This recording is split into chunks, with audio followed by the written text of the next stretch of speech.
Hey everyone, I am Sneha. চলে এসেছি তোমাদের সাথে নতুন একটা ব্লগ শেয়ার করতে। কদিন তো তোমাদের সাথে ছোট ছোট ক্লিপের সাহায্যে শেয়ার করেছি, জল ভরা, গঙ্গা নিমন্ত্রণ, এইগুলো সবই শেয়ার করেছি। আজকে ফাইনালি রিসেপশনের ব্লগ তোমাদের সাথে শেয়ার করতে চলে এসেছি। তো আজকে গিয়েছিলাম দাদার রিসেপশন পার্টিতে। রিসেপশন পার্টিতে গিয়ে স্টলে কী খেলাম, কত মজা করলাম, সব কিছুই তোমাদের সাথে শেয়ার করবো। আমরা যেতে লেট করে ফেলেছিলাম জন্য এক্সট্রা কোনো ফটো বা ভিডিও আমি করতে পারিনি, তাও দূর থেকে তোমাদেরকে দেখিয়ে দিলাম। ব্রাইড তার ফ্যামিলির লোকের সাথে, মানে কন্যাযাত্রী যারা এসেছিলো তাদের সাথে ফটো তুলছিল।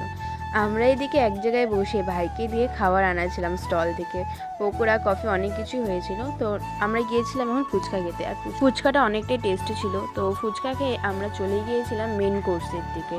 মেন কোর্সের সব খাবারই বেশ ভালোই ছিল। মেন কোর্সে সব থেকে বেশি আমার যা ভালো লেগেছে, যারা মাছ মাংস খায় না তাদের জন্য নিরামিষ আইটেমও অ্যাভেলেবেল ছিল। তো আজকের ব্লগটা এখানেই শেষ করছি। দেখা হচ্ছে নেক্সট ব্লগের সাথে। আর সাবস্ক্রাইব করতে ভুলবে না কিন্তু। বাই।